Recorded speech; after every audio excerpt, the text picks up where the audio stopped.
నమస్తే, welcome to ANN debate time. నేను మీ లక్ష్మీ నాగ్ నరహరి శెట్టి. ఓవైపు ఆపరేషన్ ఖగార్, మరోవైపు ఆపరేషన్ సంభవ్ కార్యక్రమాల్లో కేంద్రం సక్సెస్ అవుతుంది. మావోయిస్టులు వనాన్ని వీడి జనంలోకి రావాలని కేంద్ర హోంమంత్రి అమిత్ షా సూచనలు. ఇక 2026లో మావోయిస్టులు అంతమని ప్రకటనలు. మరోవైపు పోలీసు భద్రతా దళాల ఎన్కౌంటర్ల నేపథ్యంలో మావోయిస్టులు భారీగా లొంగిపోతున్నారు. పలువురు మావోయిస్టులు ఎదురుకార్పుల్లో మరణిస్తున్నారు. తాజాగా మల్లోజుల దండం లొంగిపోయింది. హిడ్మా దళం మృతి చెందడంతో విప్లవ ఉద్యమం నీరు కారుతుంది. 2024 డిసెంబర్ నుంచి 2025 నవంబర్ 11 వరకు సుమారుగా 320 మంది మావోయిస్టులు అమరులయ్యారు. ఒక్క ఛత్తీస్గఢ్లోనే 243 మంది మావోలు మరణించారు. అయితే తాజాగా మావోయిస్టు పార్టీకి చెందిన ప్రజా విముక్త గెరిల్లా సైన్యం 25వ వార్షికోత్సవాలను డిసెంబర్ 2 నుంచి 8వ తేదీ వరకు దేశవ్యాప్తంగా విప్లవోత్సాహంతో జరుపుకోవాలని పార్టీ సెంట్రల్ మిలిటరీ కమిషన్ పిలుపునిచ్చింది.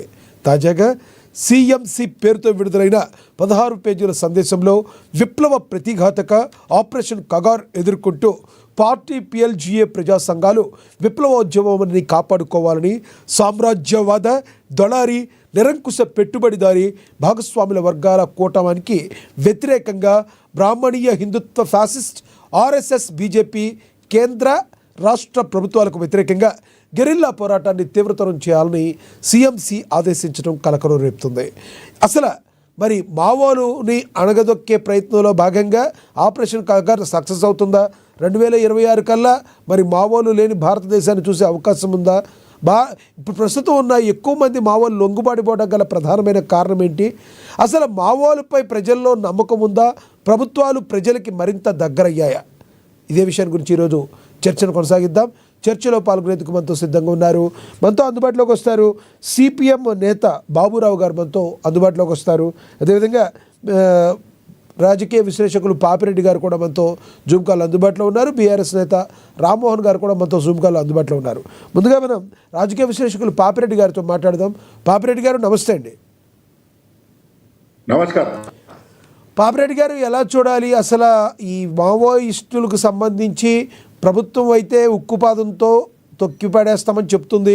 మావోలు కూడా దానికి అనుగుణంగానే లొంగుబాటు కూడా మనం చూస్తూ ఉన్నాం. బాగా ఎదురు దెబ్బ ఏంటంటే హిడ్మా యొక్క దళం యొక్క మరణం అనుకోవచ్చు. ఎలా చూడాలంటారు జరుగుతున్న పరిణామాల్ని? అసలు ప్రజలకి మావోలకి మధ్య గ్యాప్ విపరీతంగా పెరిగిపోయిందంటారా? ప్రభుత్వం ప్రజలకి దగ్గరైందంటారా? ఏం చెప్తారు మీరు? లక్ష్మీనాథ్ గారు, ఈ మొత్తం నాకు కొద్దిగా విపులీకరణ చేయాలి. మామూలుగా చెప్పడం సాధ్యం కాదు. అయితే విషయం ఏంటంటే, నక్సలైట్ మూవ్మెంట్ అన్నది ఇది నక్సల్బరీ ఎక్కడైతే వెస్ట్ బెంగాల్లో ఒక ప్రాంతం, అక్కడి నుంచి వెళ్ళి ఇది 1967 ఆ ప్రాంతంలో మొదలై 69 వరకు చాలా ఉధృతంగా నడిచింది. దానిలో భాగంగానే మనకు ఆంధ్రప్రదేశ్ రాష్ట్రంలో శ్రీకాకుళం వరకు కూడా దాని ఉద్యమం రావడం జరిగింది. తర్వాత కొంత పోలీసు నిర్బంధం తర్వాత కొంత సెట్ బ్యాక్స్, అంటే కొద్దిగా మళ్ళీ ఉద్యమం వెనుకబాటు కావడం, చారు మందిదారులను కాల్చివేయడం ఎంత జరిగిన తర్వాత ఉద్యమం కొంత వెనుకబాటు పడిన తర్వాత మళ్ళీ 72 నుంచి వెళ్ళి మళ్ళీ నక్సలైట్ మూవ్మెంట్ తిరిగి మళ్ళీ పునర్నిర్మాణం ప్రారంభమైనప్పుడు ఇది దాదాపుగా కరీంనగర్ జిల్లాలో 2 ప్రాంతాల్లో మొదలైంది. ఒకటి నిమ్మపల్లి అని ఇప్పుడున్న సిరిసిల్ల తాలూకాలో ఒకటి, తర్వాత మద్దునూరు అని జగిత్యాల తాలూకాలో అప్పుడు తాలూకాలు అక్కడ స్టార్ట్ అయింది. క్రమేపీ కొంత పెరుగుతున్న క్రమంలోనే 75లో 1975లో ఎమర్జెన్సీ, అంటే ఇందిరాగాంధీ అత్యవసర పరిస్థితి పెట్టడంతో పోలీసు నిర్బంధం ఎక్కువై అనేక మంది విప్లవకారులను అప్పుడు నిర్బంధించడము, దొరికిన వాళ్ళను కాల్చి చంపడం, పెద్ద ఎత్తున ఆ నిర్బంధంతో మళ్ళీ 77 వరకు, అంటే ఏదైతే ఈ ఎమర్జెన్సీ లేదా అత్యవసర పరిస్థితి ఎత్తివేత వరకు కూడా ఈ ఉద్యమము వాళ్ళు రక్షించుకోవడానికే వాళ్ళకు సమయం సరిపోయింది. కానీ ఎప్పుడైతే 77లో జనతా పార్టీ జరిగిందో, జనతా పార్టీ గెలిచిన తర్వాత కేంద్రంలో పౌర హక్కులకు, సమాజంలో కొంత స్వేచ్ఛ, కొంత ఈ భావ స్వేచ్ఛ కానీ, మొత్తానికి సమస్యలను తీసుకుపోయే స్వేచ్ఛ కానీ ఆ జనతా ప్రభుత్వం ఇవ్వడంతో మళ్ళీ 1977 నుంచి వెళ్ళి ఈ ఉద్యమం మళ్ళీ మొదలు కావడం జరిగింది. ఇది ప్రధానంగా మనం చూసుకుంటే తెలంగాణ ప్రాంతంలో ఇది కరీంనగర్, అప్పుడు దాని పేరే సిరిసిల్ల జగిత్యాల రైతాంగ పోరాటం. ఈ రైతులను, గ్రామీణ ప్రాంతంలో ప్రజలను సమీకరించి ఈ ఈ భూస్వామ్య విధానానికి వ్యతిరేకంగా పోరాటం చేయడం. అప్పుడు వాళ్ళు ఏమనుకున్నారంటే ఈ సిపిఎం అంటే సిపిఎం నుంచి వెళ్ళి వెళ్ళిపోయి సిపిఐఎంఎల్ వచ్చిన తర్వాత అంటే మొదలు సిపిఐ పార్టీ ఉండే కమ్యూనిస్ట్ పార్టీ ఆఫ్ ఇండియా, అది మళ్ళీ 62లో 2 అయి సిపిఎం పార్టీ అంటే కమ్యూనిస్ట్ పార్టీ ఆఫ్ మార్క్సిస్ట్ గా రావడం జరిగింది. మరి మళ్ళీ తర్వాత త్వరలోనే 67 వరకే మళ్ళీ సిపిఐఎంఎల్ అంటే communist party of India Marxist Leninist అంటే నక్సలైట్ పార్టీస్ అవి రావడం జరిగింది. వచ్చిన తర్వాత 77 నుంచి వెళ్ళి ఇది కరీంనగర్ ప్రాంతంలో ముఖ్యంగా భూస్వామ్య వర్గ వ్యతిరేకంగా ఈ పోరాటం చాలా ఉధృతంగా ముందుకు రావడం జరిగింది. ఈ పోరాటం యొక్క ప్రభావంతో నార్త్ తెలంగాణ అంటే ఉత్తర తెలంగాణ ప్రాంతంలో భూస్వామ్యం అంటే అంతకుముందు దాదాపుగా కొన్ని వందల సంవత్సరాలు నిజాం పరిపాలన తర్వాత భారతదేశం స్వతంత్రం వచ్చి నిజాం భారతదేశంలో కలిసిన తర్వాత కూడా 77 వరకు కూడా ఈ ప్రాంతాలలో పెద్దగా మార్పు రాలేదు. అదే భూస్వామ్యం, అదే వీటి, అదే నిర్బంధాలు, అనేక విధాల ఆర్థిక దోపిడీ, సామాజిక దోపిడీ, సాంఘిక దోపిడీ, అనేక రకాల దోపిడీలు ఉన్నాయి. భూస్వామికి వ్యతిరేకంగా గ్రామీణ ప్రాంతాల్లో బతికే పరిస్థితి లేదు. అటువంటి దాన్ని వాళ్ళు ఏం చేశారంటే ఈ సిపిఐఎంఎల్ పార్టీ పెద్ద ఎత్తున అది చేసి ప్రారంభించడం జరిగింది. జరిగిన తర్వాత ఒక 2-3 సంవత్సరాలు అంటే 77 నుంచి 80-81 వరకు మళ్ళీ ప్రభుత్వం పెద్ద ఎత్తున నిర్బంధం పెట్టడం జరిగింది. అదేంటంటే డిస్టర్బ్ ఏరియాస్ యాక్ట్ అని అంటే మళ్ళీ ఈ ప్రాంతాల కల్లోలిత ప్రాంతాలని అని ప్రకటించి పెద్ద ఎత్తున దాన్ని మళ్ళీ అణచివేయడం, మళ్ళీ పోలీసులకు ఎక్కువ పవర్స్ ఇవ్వడం రకరకాలు జరిగింది. అయితే ఈ మొత్తం జరిగినప్పటికీ కూడా ఈ మూమెంట్ అన్నది నార్త్ తెలంగాణ నుంచి మొదలు పెడితే తెలంగాణ, ఆంధ్ర అన్ని ప్రాంతాలు అంటే ఆంధ్రప్రదేశ్లో అన్ని ప్రాంతాలు కూడా స్ప్రెడ్ కావడం, దేశం మొత్తం మీద కూడా నక్సలైట్ మూవ్మెంట్ వచ్చింది. బీహార్లో వచ్చింది, బెంగాల్ వచ్చింది, ఇటు తమిళనాడు, కేరళ, అటు మహారాష్ట్ర, మధ్యప్రదేశ్ అన్ని ప్రాంతాల్లో కూడా స్ప్రెడ్ కావాలంటే విస్తరించడం జరిగి ఉద్యమం బేసిక్ ఏంటంటే ఏదైతే ఈ ఫ్యూడలిజం అంటే భూస్వామ్య విధానానికి వ్యతిరేకంగానే బలంగా వచ్చింది. దాని ఫలితం మనం చూసుకున్నప్పుడు తెలంగాణ ప్రాంతంలో భూస్వామ్య విధానం ఒక విధంగా ఒక 5-6 ఏళ్లలోనే అది అంతం కావడం జరిగింది. అంతకుముందు భూస్వాములు ఊరంటేనే భూస్వామి, ఆ భూస్వామి యొక్క ఇష్టారాజ్యంగా నడిచే వ్యవస్థ నుంచి వెళ్ళి ఆ ప్రాంతాలలో ప్రజలకు కొంత విముక్తి అంటే కొంత మేరకు భూస్వాముల యొక్క ప్రాబల్యం తగ్గిపోవడము, ఈ రైతు కూలి సంఘాలు అంటారు, రైతు కూలి సంఘాలు ఎంఎల్ పార్టీ యొక్క ప్రాముఖ్యత పెరగడం, ఇట్లా గ్రామాలలో కూడా కొంత మామూలు జనాలకు కూడా కొంత స్వేచ్ఛ లభించడం ఇవన్నీ జరిగినాయి. జరిగిన తర్వాత పోలీసు నిర్మాణం ఎప్పుడైతే ఎక్కువైందో పోలీసులకు నక్సలైట్ల మధ్య యుద్ధం అనేది ఒక యుద్ధ వాతావరణం మొదలైన తర్వాత ఎప్పుడైతే క్రమేపీ భూస్వామ్య విధానం నశించిపోయి గ్రామంలో ఉన్న భూస్వాములందరూ కూడా సిటీలకు రావడం, ఉదాహరణ కరీంనగర్ తీసుకుంటే కరీంనగర్ గ్రామీణ ప్రాంతాల నుంచి వెళ్ళి కరీంనగర్ సిటీకి రావడం, సిటీ నుంచి వెళ్ళి వాళ్ళు హైదరాబాద్ షిఫ్ట్ కావడం, అంటే గ్రామీణ ప్రాంతాలలో ఏదైతే ఈ బలమైన శత్రువులుగా వాళ్ళు నక్సలైట్ మూవ్మెంట్ నక్సలైట్ చూపెట్టారో వాళ్ళందరూ కూడా బయటకు వచ్చిన తర్వాత కొంత క్రమేపీ ఈ మూవ్మెంట్ యొక్క ఉధృత తగ్గడం ఒకవైపు అయితే, రెండోది పోలీసు నిర్బంధం కూడా ఎక్కువైన తర్వాత క్రమేపీ ఈ మూమెంట్ అంతా కూడా మళ్ళా ఫారెస్ట్ కంటే అడవి ప్రాంతానికి పోవడం, అది ఇంకా నిర్బంధం ఎక్కిన తర్వాత తెలంగాణ, ఆంధ్ర నుంచి వెళ్ళిపోయి ఛత్తీస్గఢ్ ఆ ప్రాంతం నుంచి వెళ్ళి ఇప్పుడు ఏమన్నా ఏదైతే బస్తరు నుంచి మొదలు పెడితే ఈ అన్ని జిల్లాలు ఏవైతున్నాయో ఇప్పుడున్న జిల్లాలు అటు ఒరిస్సా ఇంకా డీప్ ఇన్ సైడ్ అయితే జార్ఖండ్, ఈ ఫారెస్ట్ ప్రాంతంలో మూమెంట్ 90s వరకు వెళ్ళిపోవడం, తెలంగాణలో దాదాపుగా 90s తర్వాత నుంచి మూమెంట్ యొక్క ప్రాబల్యం తగ్గిపోతూ రావడం జరిగింది. అయితే ఒకటేంటంటే ఇవన్నీ కూడా జరిగినప్పటికీ కూడా నక్సలైట్ మేము మా కాకతీయ యూనివర్సిటీ నక్సలైట్ మూవ్మెంట్కు దాదాపు ఒక 15 సంవత్సరాలు కేంద్రంగా పనిచేసింది. అంటే ఐడియాలజికల్ గా అంటే రాజకీయ విధానాలు, ఫిలాసఫీ, ఆర్గనైజ్ చాలా మంది మా దగ్గర ఉన్న స్టూడెంట్స్ పెద్ద ఎత్తున పోయినరు. ఆయన పులేంజయ్ అని స్టేట్ ప్రెసిడెంట్ కూడా అయిన, అప్పుడు ఏది పీపుల్స్ వారు ఆంధ్రప్రదేశ్ స్టేట్ ప్రెసిడెంట్ కూడా అయినా ఆయన ఎన్కౌంటర్ చనిపోయిన. పెద్ద ఎత్తున ఈ యువకులు, చదువుకున్న వాళ్ళు అందరూ కూడా మూమెంట్ పోవడం, పనిచేయడం, అప్పుడు సమాజంలో ఉన్న అనేకమైన అవలక్షణాలను అన్యాయాన్ని దోపిడీని వ్యతిరేకంగా కొట్టడం జరిగింది.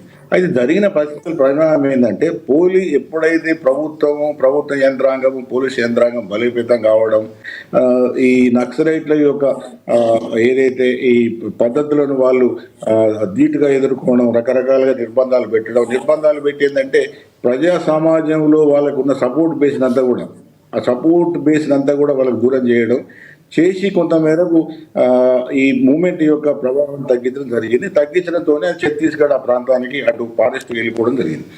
ఇప్పుడు అక్కడ కూడా ఏంటంటే ఈ బీజేపీ గవర్నమెంట్ వచ్చిన తర్వాత 15 ఏళ్ళ నుంచి అక్కడ రాష్ట్ర ప్రభుత్వాలు కానీ కేంద్ర ప్రభుత్వాలు కానీ నిరంతరంగా నక్సలైట్ మూవ్మెంట్ మీద ఒక తీవ్ర నిర్బంధం పెట్టడం, ఇది ఫిజికల్ లిక్విడేషన్ అంటే భౌతికంగా ఈ నక్సలైట్ పార్టీనే నిర్మూలించాలంటే నక్సలైట్ పార్టీలో పనిచేసే వాళ్ళందరినీ కూడా అవసరమైతే తీసివేయాలని ఒక గట్టి నిర్ణయంతో బీజేపీ గవర్నమెంట్ అటు రాష్ట్ర ప్రభుత్వాలు కానీ కేంద్ర ప్రభుత్వం కానీ ఇన్ని రోజులు పనిచేసుకుంటూ వచ్చింది. అయితే ఈ మధ్యన చాలా సార్లు ఈ విధంగా ఎన్కౌంటర్లు కావడం, చనిపోవడం అనేక విధాలుగా అయిన తర్వాత ఈ పార్టీ అంతా కేవలం ఫారెస్టు ఆదివాసులకే పరిమితం కావడం జరిగింది.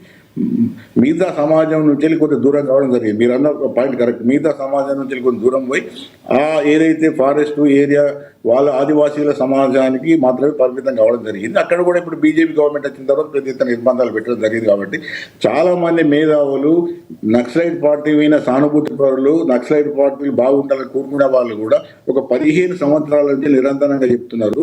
ఇప్పుడు రాజ్యం అంటే ప్రభుత్వాలు అన్ని కేంద్ర ప్రభుత్వం కావచ్చు, రాష్ట్ర ప్రభుత్వాలు కావచ్చు, అన్ని రకాలన్నీ ఒకటే వర్డ్ అంటారు రాజ్యం చాలా బలంగా ఉన్నది. మీరు సాయుధ పోరాటం ద్వారా ఇప్పుడున్న రాజ్యాన్ని ఎదుర్కోవడం కానీ, దాన్ని మార్చడం కానీ, దాన్ని ఓడించడం కానీ సాధ్యం కాదు. మీరు లేవనెత్తిన అంశాలన్నీ కూడా సమంజసంగానే ఉన్నాయి. ఆర్థిక దోపిడీ జరుగుతున్నది, ఆర్థిక కేంద్రీకరణ ఎక్కువైతున్నది, ఉన్న వాళ్ళు ఇంకా ఎక్కువైతున్నారు, లేని వాళ్ళు సంఖ్య ఎక్కువైతున్నది, అనేక విధాల అవలక్షణాలు సమాజంలో ఉన్నాయి. కానీ ఈ సాయుధ పోరాటమే ఏకైక మార్గం. సాయుధ పోరాటం ద్వారానే ఈ రాజ్యాన్ని కూలుస్తాం, ఈ రాజ్యం కూల్చి ఇంకొక కొత్త సమాజాన్ని స్థాపిస్తామని మీరు ఏదైతే చెప్తున్నారో అది ఇప్పుడున్న వ్యవస్థలో రాజ్యం చాలా బలంగా ఉన్నది. కాబట్టి మీరు పోరాటాలు వేరే రూపకంగా మార్చుకొని చేయండి, కానీ ఈ విధంగా పోరాటం చేయడం వల్ల స్టేట్ అనేది చాలా బాగా బలంగా ఉన్నది, రాజ్యం బలంగా ఉన్నది. కాబట్టి ఆ బలమైన రాజ్యాన్ని మీరు ఎదుర్కోవడం సాధ్యం. కానీ 15 ఏళ్ళ నుంచి రకరకాలుగా చెప్తున్నారు. అయితే ఒకటే ఆఖరికి నేను బాలగోపాల్ అని ఒక పెద్ద మేధావి ఉండే, బాలగోపాల్ పేరు వినే ఉంటారు చాలా మంది. ఆయన చాలా రోజులు ఈ నక్సలైట్ మూవ్మెంట్ ఒక ఫిలాసఫీకి చాలా ఒక కేంద్రంగా ఉండే ఆయన కూడా ఒక స్టేజ్లో చెప్పిండు, ఇది ఈ విధమైన మీరు పోకట్టలు పోతే ఉండదు. ఆయన బయటకు వచ్చి సివిల్ లిబర్టీస్ నుంచి ఆయన పౌరత్వం పెట్టడం జరిగింది అని చెప్పారు. చాలా మంది కూడా చెప్పినప్పటికీ కూడా వాళ్ళు ఇప్పుడు మళ్ళీ మీరు చెప్తున్నారుగా మళ్ళీ ఏదో కేంద్రం అది మళ్ళీ మొత్తం దేశం మొత్తం మీద ఉత్సవాలు చేయాలంటే ఉన్న దగ్గరనే వాళ్ళు చేసే పరిస్థితి లేదు. కాబట్టి ఒకటి ఏంటంటే ఒక బలమైన శత్రువును ఎదుర్కోవటప్పుడు ఉండిగా ముందుకు మూర్ఖంగా పోయి చనిపోయడం కరెక్ట్ కాదని చెప్తుంటారు. ఈవెన్ మావో ఏదైతే వీళ్ళకి ఆద్యునైన మావో ఏదైతున్నారో మావో కూడా చాలా సార్లు చెప్తున్నారు, శత్రువు బలంగా ఉన్నప్పుడు మనం వెనుకకు తగ్గాలి, మనం శత్రువు ఉన్నప్పుడు మూర్ఖంగా పోయి ఎదుర్కొంటే నష్టం మనకే అవుతుందని చెప్పడం జరిగింది. కాబట్టి ఇప్పటికి కూడా అందరూ కూడా నక్సలైట్లు సానుభూతి పరులు మేధావులు కూడా చెప్పేది ఏంటంటే సాయుధ పోరాటం అన్నది ఇప్పుడున్న రాజ్యాల పరిస్థితుల్లో సాధ్యం కాదు, దాన్ని వదిలిపెట్టి వేరే ఉద్యమ రూపాలు పోరాటపడితే బాగుంటుందని అనుకుంటున్నారు. రైట్ సార్ మనం మళ్ళీ మాట్లాడతాను మీతో. మనతో అందుబాటులో ఉన్నారు బీఆర్ఎస్ నేత రామ్మోహన్ గారు, ఆయనతో మాట్లాడదాం. రామ్మోహన్ గారు నమస్తే అండి. పాపిరెడ్డి గారు నమస్తే, పెద్దలకు నమస్తే అందరికి. రామ్మోహన్ గారు, ప్రస్తుతం 2 రోజులు 3 రోజుల నుంచి మనం చూస్తున్నాం, గత కొన్ని నెలలుగా కూడా ఏదైతే కేంద్ర ప్రభుత్వం ఉందో 100% ఈ మావోల్ని అయితే ఎటువంటి పరిస్థితుల్లో అణిచివేయాలని మరి చూస్తుంది. దేశానికి సంబంధించినంత వరకు కేంద్ర రాష్ట్ర ప్రభుత్వాలు కూడా ఈ విషయంలో ఒక రకంగా ఆపరేషన్ కగార్కు అనుకూలంగా ఉన్నాయి. ఎలా చూడాలంటారు? ఖచ్చితంగా కేంద్ర ప్రభుత్వం తీసుకున్న నిర్ణయం ప్రజల యొక్క ఆకాంక్ష మేరకు, ప్రజల యొక్క క్షేమం కొరకు వాళ్ళు నిర్ణయం తీసుకోవడం జరిగింది. తప్పకుండా ప్రజాస్వామ్యం లోపల తుపాకీదారు అనే రాజ్యాధికారం సాధించాలి, ప్రజలందరూ బాగుపడతారు అనేది చాలా తప్పు సిద్ధాంతం. ఈ సిద్ధాంతం ఎన్ని రోజులు కూడా పెద్దగా వెలగబట్టింది ఏం లేదు. నక్సలైట్లు సమాజంలో అహింసను ప్రేరేపించడం తప్పితే వాళ్ళు పెద్దగా వెలగబట్టింది ఏం లేదు. అమాయకమైనటువంటి దళిత గిరిజన యువకులను, బడుగు బలహీన వర్గాల యువకులను దీనిపైన ఆకర్షింపజేసి అడవుల్లోకి తీసుకుపోయే వాళ్ళను ఆ తుపాకీ ద్వారా బెదిరించి బ్లాక్ మెయిల్ రాజకీయాలకు పాల్పడడం తప్పితే ఇక్కడ సిటీలో ఉన్నటువంటి అర్బన్ నక్సలైట్లు వాళ్ళకు తప్పుడు సిద్ధాంతం నూరు పోసి ఏసీలో కూర్చొని వాళ్ళను, అమాయక యువకులను, చదువుకున్న వాళ్ళను యూనివర్సిటీల్లో రిక్రూట్మెంట్ కేంద్రాలుగా నడిపించి విద్యార్థి నాయకులను చంపేయడం, భావసారూప్యం గల వ్యక్తులను వీళ్ళ యొక్క సిద్ధాంతం పట్ల వ్యతిరేకంగా మాట్లాడితే వాళ్ళను నిర్మూలించడం అనేది అనాదిగా జరిగిన చర్య. ఇది తప్పకుండా పోలీస్ యంత్రాంగం ఈరోజు తుపాకీ ఉండాలని ఒకటే చేతిలో ఉండాలి. అది ప్రభుత్వం రాజ్యాంగ పరంగా ఏదైతే బాధ్యత కల్పించిందో ప్రభుత్వ ఉద్యోగి చేతిలో తుపాకీ ఉంటే అది సరైన రీతిలో ఉపయోగించబడుతుంది. కానీ ఎవరు పడితే వాళ్ళు తుపాకీ పట్టుకొని మేము ప్రజలు సమాజంలో అన్యాయం జరుగుతుంది, పలానా వ్యక్తి అన్యాయం చేస్తున్నాడు, నేను తుపాకీ తీసుకొని నేను చంపేస్తా, నేను నాకు ఇదే న్యాయం ఇదే సిద్ధాంతం అంటే మాత్రం అది ఎప్పటికీ సక్సెస్ అయ్యే పని. ఇక్కడ రామ్మోహన్ గారు, ఈ రోజున సిపిఎం పార్టీలన్నీ ఏవైతే ఉన్నాయో కామ్రేడ్కి సంబంధించిన పార్టీలు అందరూ కూడా మావోలకి ఎక్కువగా వాళ్ళు సపోర్ట్ చేస్తూ ఉంటారు. మీకు తెలుసు, ఏదైనా అన్యాయం జరిగినా కూడా వాళ్ళు యాక్సెప్ట్ చేయరు. ఎన్కౌంటర్ కూడా బోటకపు ఎన్కౌంటర్ అని చెప్పి ఈ మధ్య కూడా హెడ్మాది కూడా పెద్ద ఎత్తున వాళ్ళు ఇది చేశారు. ఎలా చూడాలంటారు సిపిఎం పార్టీని ఎలా చూడాలి? కమ్యూనిస్ట్ పార్టీ అదే వామపక్ష భావజాలం ఉన్నటువంటి భావజాలం ఎక్కడి నుంచి వచ్చింది? ఇది భారతదేశం యొక్క భావజాలం కాదు, ఇది పక్క దేశం యొక్క భావజాలాన్ని వాళ్ళు ఇక్కడ తీసుకొచ్చి వాళ్ళు రెండో ప్రపంచ యుద్ధం జరిగినప్పుడు కమ్యూనిస్ట్ పార్టీకి సంబంధించిన కేరళకు సంబంధించిన ఒక ముఖ్యమంత్రి మన భారత్ కు అనుకూలంగా మాట్లాడితే నువ్వు కమ్యూనిస్ట్ సిద్ధాంతం వ్యతిరేకంగా మాట్లాడి ముఖ్యమంత్రిని మార్చిన చరిత్ర కమ్యూనిస్ట్ పార్టీలది. వీళ్ళంతా దేశద్రోహులు అండి. భారతదేశానికి ఎవరైనా దేశద్రోహులు అంటే కమ్యూనిస్ట్ పార్టీలు. వీళ్ళు ఇంత బాహాటంగా వాళ్ళు నక్సలిజాన్ని తుపాకీ గొట్టాన్ని వాళ్ళు సమర్థిస్తూ ఉంటే మరి ప్రజలు ఏం ఆలోచించారు? అందుకనే ఈ రోజు వీళ్ళు ఏం చెప్తారు కమ్యూనిస్టులు, మేము ఈ భారతదేశానికి మేము చేసిన పని ఎవరు చేయలేదు, మేము సాయుధ రైతాంగ పోరాటం చేసి ఎన్నో నిర్మాణం చేసామంటారు. కానీ మీరు ఎందుకు ఇక భారతదేశాన్ని గద్దె పైన కూర్చోలేకపోయారు ప్రజాస్వామ్యంలో అంటే మీ యొక్క సిద్ధాంతం అనేది భారతదేశానికి అస్తిత్వానికి సంబంధించింది కాదు, అయితే సంబంధించిన అస్తిత్వానికి సంబంధించిన సిద్ధాంతం కాబట్టి కావచ్చు, మీరు చెప్పింది కావచ్చు. కానీ సంప్రదాయ రాజకీయ పార్టీలు అన్నీ కూడా ప్రజల యొక్క నాశనానికి పనిచేసిన రోజుల్లో కేవలం పేద బడుగు బలహీన వర్గాల వారి కోసం పాటుపడిన పార్టీలుగా ప్రజల్లో మంచి మన్నన పొందినవి కాదంటారు అప్పట్లో.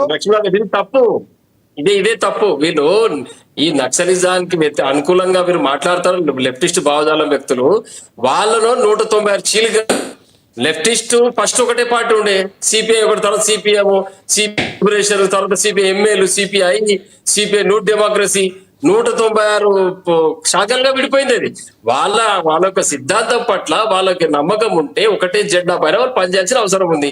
ఈ యొక్క సిపిఐ నుంచి విడిపోయి కదా నక్సలిజం పుట్టింది.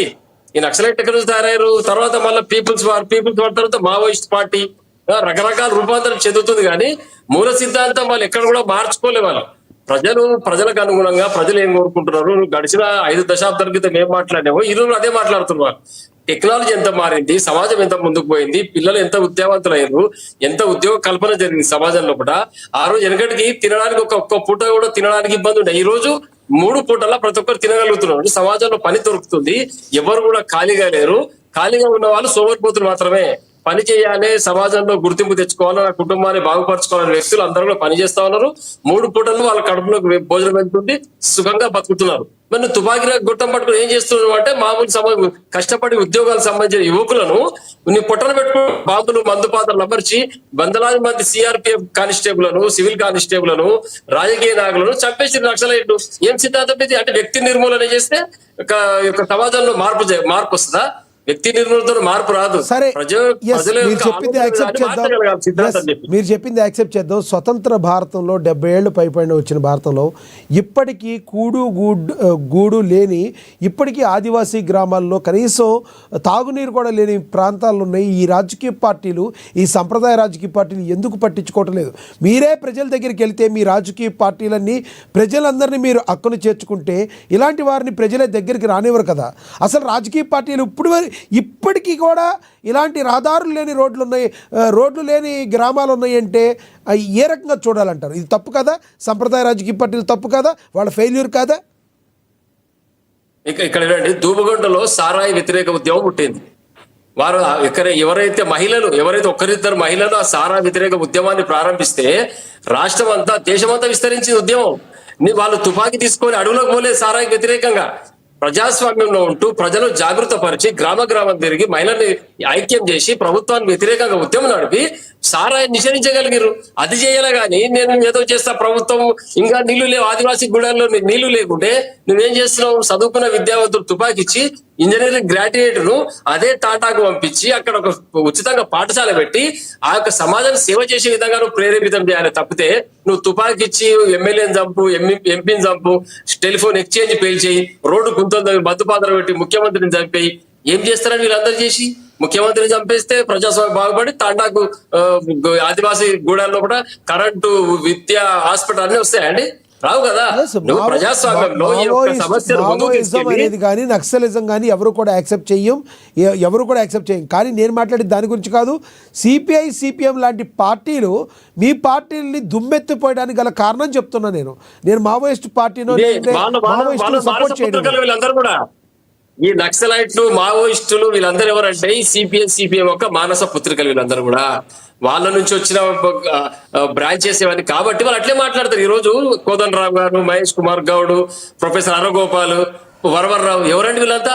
వీళ్ళు దేశద్రోహులుగా. వరవర్రావు ఒక ప్రభుత్వ ఉద్యోగి జీతం తీసుకుంటూ వినండి మీరు, ప్రభుత్వ ఉద్యోగి ప్రభుత్వ జీతం తీసుకుంటూ ప్రభుత్వానికి అనుకూలంగా మాట్లాడిస్తుంది పోయి ఆయన నక్సలైట్లకు అనుకూలంగా మాట్లాడతాడు. ఈయన కానిస్టేబుల్ చచ్చిపోతే వీళ్ళెందరూ మాట్లాడతలేదండి. ప్రజాస్వామ్యం ఉన్నటువంటి ఈ ప్రజాసంఘాలు ఎందుకు మూగమైనాయి?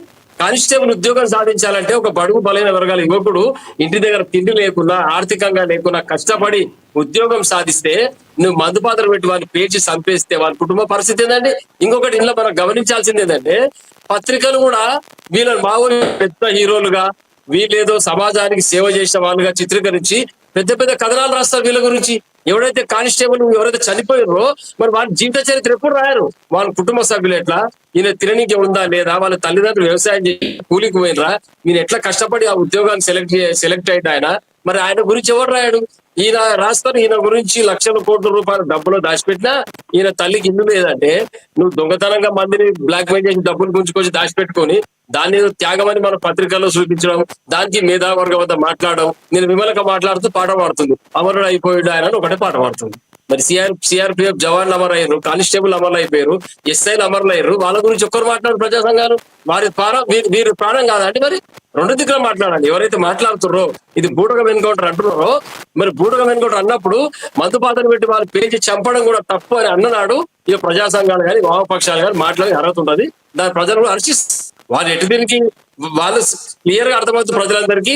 వామపక్ష సిపిఐ సిపిఎం కావచ్చు, ప్రజా సంఘాలు కావచ్చు, వీళ్ళందరూ కూడా నక్సలైట్లకు తొత్తులుగా మారి వాళ్ళను రెచ్చగొట్టి అడవులకు పంపి వాళ్ళు తెచ్చిన వీళ్ళు తీసుకొని ఎంజాయ్ చేస్తున్నారు హైదరాబాద్ లో కూర్చొని. ఎందుకు పోతున్నారు వీళ్ళందరూ? వరవర్రావు ఎందుకు పోడు? హరగోపాల్ ఎందుకు పోడు? యూనివర్సిటీలో కూర్చొని విద్యార్థి నాయకులను చంపిస్తారు ఆయన. ఈ ప్రొఫెసర్ హరగోపాల్ గాని, వరవర్రావు గాని, కోదండరామ్ గాని వీళ్ళంతా యూనివర్సిటీలలో కూర్చొని ఎవరైతే వామపక్ష భావజాలకు వ్యతిరేకంగా పనిచేస్తున్న విద్యార్థి సంఘ నాయకులను, జాతీయవాద విద్యార్థి నాయకులను పొట్టన పెట్టుకున్నారు వీళ్ళు. ఇది ఆయన చేసే పని. యూనివర్సిటీలో సిద్ధాంతాన్ని చెప్పాల్సిన విద్యార్థి నాయకులుగా ఉంటూ నువ్వు తోటి విద్యార్థిని చంపేస్తున్నావు. అంటే మరి వాళ్ళ యొక్క కుటుంబ పరిస్థితి, ఆయన ఒక యువకుడు వచ్చిన నేపథ్యం, మళ్ళీ వస్తారు సార్ మీ దగ్గరికి. మళ్ళీ వస్తాను. మనతోటి ఫోన్ లైన్లో అందుబాటులో ఉన్నారు సీనియర్ జర్నలిస్ట్ అక్షర్ సత్యం గారు. ఆయనతో మాట్లాడదాం. అక్షర్ సత్యం గారు నమస్తే సార్. సార్ నమస్కారం సార్. మీకు ప్యానెల్లో ఉన్న పెద్దలు కూడా నమస్కారం సార్. అక్షర్ సత్యం గారు, మనకు తెలుసు కేంద్ర ప్రభుత్వం అయితే ఆపరేషన్ కగారు కావచ్చు, నక్సలైట్లని ఎటువంటి పరిస్థితుల్లో ఉపేక్షించేది లేదు. మరి జనజీవన స్రవంతిలోకి అయితే మీరైతే రావాలి, కలిసిపోవాలి అని ఒక అవకాశం కూడా ఇచ్చారు. చాలామంది ఈరోజు కూడా చాలామంది జనజీవన స్రవంతిలోకి వస్తున్నారు. మొరాయించుకుని కూర్చున్న వాళ్ళని ఆపరేషన్ ద్వారా కొంతమంది తీసివేత ప్రోగ్రాం అయితే జరుగుతుంది.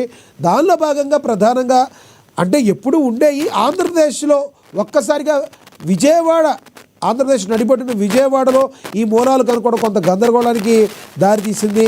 మీకు తెలుసు గత వారం రోజుల నుంచి విజయవాడలో కొన్ని దగ్గర మావోలకు సంబంధించిన నేతలను కూడా పట్టుకోవడం జరిగింది. ఎలా చూడాలంటారు సార్? నక్సలైట్లు జనజీవన స్రవంతిలోకి రావడం ఇదే మొదటిసారి కాదండి. నాకున్న అనుభవంలో గత 4 దశాబ్దాలుగా చూస్తున్నాను నేను.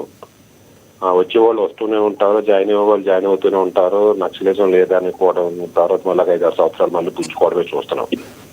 రైట్. రెండోది, నక్సలైట్లు సిటీస్ లోకి రావడం అనేది కూడా కొత్త ఏం కాదండి. వాళ్ళు అడవుల్లో కూంబింగ్ ఎక్కువ ఉన్నప్పుడు సిటీస్ లో రావడం, సిటీస్ లో కూంబింగ్ ఉన్నప్పుడు అడవుల్లోకి వెళ్ళడం కూడా సహజం. అంటే ఇప్పుడు కొంత పెరుగు ఉండొచ్చు. అయితే ఇక్కడ ఒక ముఖ్యమైన విషయాన్ని గ్రహించాలండి. తుపాకీ గొట్టంతో సామాజిక చైతన్యం తీసుకొస్తామనే నక్సల్ ఇట్లా సిద్ధాంతం తప్పే. అట్లాగే అదే తుపాకీ గొట్టంతో ఉద్యమాల్ని, నక్సలైట్ల ఉద్యమాన్ని లేదా అణచివేతల్ని లేదా ఆందోళనల్ని అణిచివేస్తాము అనే ప్రభుత్వ విధానం కూడా తప్పే సార్. ఈ రోజు నక్సలైట్ల ఉద్యమం తప్పు కనిపించవచ్చు. ఎందుకంటే ఏ సిద్ధాంతంతో అయితే 1967లో చారు మజుందారాలో ఒరిస్సాలో నక్సల్ బరి అనే ఉద్యమం గ్రామంలో నక్సలిజాన్ని స్టార్ట్ చేశారో ఆ రోజునున్న డెడికేషన్ కానీ, ఆ రోజునున్న ఇది సిద్ధాంతాలుగా కట్టుబడే నాయకులు కానీ ఈ రోజు లేరండి. ఈ కుల విధానం లేదా అగ్ర కులాల ఆధిపత్యం అది ఈ రోజు పెరిగిపోయి, అలాగే ధనాపేక్ష పెరిగిపోయి, రాజకీయ పార్టీలకి తొత్తులుగా కొంతమంది ఉంటూ నక్సలిజం సిద్ధాంతం కొద్ది వీక్ అయి ఉండొచ్చు. కానీ ఆ రోజు ఎందుకు వచ్చిందంటే ఊరికనే రాదు. కమ్యూనిజం కానీ ఇవన్నీ ఎందుకు వస్తాయంటే ఎక్కడ దోపిడీ పెరుగుతుందో, ఎక్కడ దౌర్జన్యాలు పెరుగుతున్నాయో, ఎక్కడ ప్రజల హక్కులకి హరించేస్తారో అక్కడి నుంచి ఉద్యమాలు పెరుగుతుంటాయండి. అది నక్సలిజం కావచ్చు, కమ్యూనిజం కావచ్చు, లేదా ఇంకోటి కావచ్చు. దాన్ని ఆపడం ఎవరి వల్ల కాదండి. మీరు ఆపాలంటే సామాజిక చైతన్యాన్ని తీసుకురావాలి. ప్రభుత్వాలు మీరు అన్నప్పుడు ఇప్పుడు ఎక్కడుందండి నక్సలిజం అంతా కూడా ఇంచుమించు ఛత్తీస్గఢ్ బెల్ట్ అంతా, ఛత్తీస్గఢ్, ఒరిస్సా, ఆంధ్రప్రదేశ్, తెలంగాణ ఈ అడవుల్లోనే థిక్ ఫారెస్ట్ అనే అడవుల్లోనే ఉందండి. ఎందుకంటే వాళ్ళకి హైడింగ్ ఫ్యాక్టర్ కాబట్టి. అక్కడ మీకు ఆ గిరిజన ప్రాంతాలకు ఇప్పటికీ కూడా డోలీగా వెళ్లే ప్రజలు ఉన్నప్పుడు, వాళ్ళకి స్కూల్స్ లేనప్పుడు, వాళ్ళకి కనీసం కమ్యూనికేషన్ లేనప్పుడు, ఒక సెల్ ఫోన్ టవర్స్ కూడా లేనప్పుడు, వాళ్ళకి అసలు సమాజం అంటే ఏంటో తెలియనప్పుడు ఖచ్చితంగా ఏం చేస్తారండి? వాళ్ళు ఖచ్చితంగా ఆందోళనకారులు అనుకుంటారు. అయితే ఇటీవల ప్రభుత్వం వాళ్ళకి రోడ్లు వేయడం కానీ, కమ్యూనికేషన్ వ్యవస్థను ఏర్పాటు చేయడం కానీ, వాళ్ళకి ప్రభుత్వ కార్యక్రమ సంక్షేమ పథకాలు వాళ్ళకి అందించడం ద్వారా వాళ్ళని ఇప్పుడున్న యువతని ఆ నక్సల్ బారి ఉద్యమాన్ని వెనకుండా ఆపుకోగలిగిందండి ప్రభుత్వం. ఇది ఒక తుపాకీ గొట్టంతోటే కాదు, ప్రజల్ని ఒక ఆలోచించే విధానంలో మార్పు తీసుకొచ్చింది. ప్రజలు కూడా ఇప్పుడు అక్కడ ఉన్న యువతకు ఒకప్పుడు ఉలోబల నక్సల్ బారి ఉద్యమంలో జాయిన్ అయ్యేవారు. ఎందుకంటే వాళ్ళకి ఆల్టర్నేటివ్ ఉపాధి ఉండేది కాదు. ఒక ఆల్టర్నేటివ్ చూపించారు కాబట్టి ఈ రోజు వస్తుంది. అట్లాగే ఇప్పుడు నక్సల్ బారి ఉద్యమం 1967లో వచ్చిన నక్సలైట్ల ఉద్యమం 1972లో అనుకోండి, 71, 72లో అప్పుడు ఇందిరాగాంధీ గారు కూడా ఈ సేమ్ ఇప్పుడు ఆపరేషన్ కగారు ఎలా చేశారు అప్పుడు అట్లాగే చేశారు, అణిచివేద్దామని. సేమ్ ఇప్పటిలాగా రాష్ట్ర ప్రభుత్వం అంతటి కోఆర్డినేషన్ చేసి అణిచివేద్దామని చాలా గట్టిగా ప్రయత్నించారు. కొంతకాలం అంచిపోయినట్టు కనిపించి మళ్ళీ పుట్టుకొచ్చింది. అయితే అప్పుడు పరిస్థితులు వేరు, ఇందాక పెద్దలు చెప్పినట్టుగా అప్పుడు పరిస్థితులు వేరు, ఇప్పుడు పరిస్థితులు వేరండి. అప్పుడు లాగా ప్రజల నుంచి సానుభూతి లేదు. ఈ రోజు నక్సల్ బారి ఉద్యమానికి ప్రజల నుంచి సానుభూతి లేదు. అది ఆంధ్ర కావచ్చు, తెలంగాణ కావచ్చు, ఒరిస్సా కావచ్చు, ఛత్తీస్గఢ్ కావచ్చు. ఎందుకంటే అక్కడ కూడా క్యాస్టేజం పెరిగిపోయింది, అక్కడ కూడా వర్గాల ఆధిపత్యం పెరిగిపోయింది, సామాన్య హక్కులకి రక్షణ లేకుండా పోయింది, ధన ప్రభావం పెరిగిపోయింది, సమాజం కోసం పాటుపడేవారు తగ్గిపోయారు. మరొక విధానం ఏంటంటే ఒకప్పుడు సమాజం మీద మక్కువ ఉండేదండి ప్రజల్లోని, స్వార్థం తక్కువ ఉండేది. ఇప్పుడు సమాజం మీద మక్కువ తగ్గిపోయి స్వార్థం పెరిగిపోయిందండి. ఇది ప్రభుత్వం యొక్క వెల్ఫేర్ స్కీమ్స్ వల్ల కావచ్చు, లేదా మీడియా ప్రభావం కావచ్చు, లేదా రాజకీయ పార్టీలు వేస్తున్న విష వలయాలు కావచ్చు. ప్రజల ఐక్యత తగ్గిపోయింది. ఇవాళ చూడండి, భార్యకి భర్తకి భర్తలేదు, భర్తకి భార్యగా భర్త. ఎందుకంటే ఒక్కొక్క స్కీము ఒక్కొక్క విధానం. అట్లాగే ఈ గిరిజన ప్రాంతాల్లో కూడా ఐక్యత తగ్గిపోయిందండి, సానుభూతి తగ్గిపోయింది. ఇటువంటి పరిస్థితుల్లో నక్సల్ బారి ఉద్యమం తుపాకీదారు మార్పు తీసుకురావడం అనేది సాధ్యం కాదు. ఇప్పుడు ఇందాక పెద్దలు చెప్పినట్టుగా దానికి ఆల్టర్నేటివ్ ఒక సోషల్ మీడియాను ఒకప్పుడు ఎందుకు చేసేవారంటే అడవుల్లో లేదా ఒక గిరిపుత్రుల సంపాదనకి లేదా వాళ్ళ సంపదను అమ్ముకునేటప్పుడు కొనేవారి లేఖలకు మోసం చేసి తీసుకోవడానికి చేసేటప్పుడు వాళ్ళ బాధలు ప్రజలకు తెలిసేవి కాదు, ప్రభుత్వం తెలనిచ్చేవి కాదు. ఇవాళ తుపాకీ కంటే బలమైన సోషల్ మీడియా ఉందండి. ఇవాళ ఒక పోస్టు పలానా గిరిజన ప్రాంతంలో ఒక గిరిజన మహిళను మోసం చేసి 10 కేజీలు చింతపండు పట్టుబడి ఒక పోస్ట్ చేస్తే 24 గంటల ప్రపంచం అంతా తిరిగి వచ్చేస్తుందండి. నక్సలైట్లు కానీ లేదా ఈ అతివాదులు కానీ ఆల్టర్నేటివ్ ఆలోచించాలి. కమ్యూనిజానికి రోజులు లేవండి. ఇవాళ కమ్యూనిజం అనే రష్యా, చైనానే పెట్టుబడి విధానాన్ని బార్లా తలుపులు చేసి ప్రైవేట్ రంగాన్ని ప్రోత్సహిస్తున్నాయి. కమ్యూనిజం అనేది నశించిపోతుందండి. ఇటువంటి విధానంలో మేము తుపాకీ కొట్టంతో మార్పు తీసుకొస్తాం, మేము తుపాకీ చేస్తాం అనేది మంచిది కాదు. ఉద్యమాలు ఉండాలి, అణిచివేతలు ఉన్న చోట ఉద్యమాలు పుడతాయి, ఎవరో ఏదో విధంగా పుట్టుకొస్తాయి, దాన్ని కొనసాగించాలి. అయితే సోషల్ మీడియాను ఉపయోగించుకుని ప్రజలను చైతన్యపరుస్తూ కొనసాగించాలి. కానీ తుపాకీల ద్వారా ఉద్యమాలని మేము కొనసాగిస్తామని నక్సల్ రైట్లు అనుకోవడం కానీ, లేదా ఉద్యమాన్ని అణిచివేస్తామని ప్రభుత్వాలు అనుకోవడం కానీ ఏదైతే గతంలో ఎప్పుడు కూడా ఈ మధ్య కాలంలో అయితే ఎప్పుడు లేదు. విజయవాడ వంటి నగరంలో ఆవాసంగా చేసుకుంటా గల కారణం ఏంటంటారు? ఆటో నగర్లో ఒక ఇల్లు రెంట్కు తీసుకుని అక్కడ వాళ్ళు ఉండడానికి కారణం ఏంటంటారు?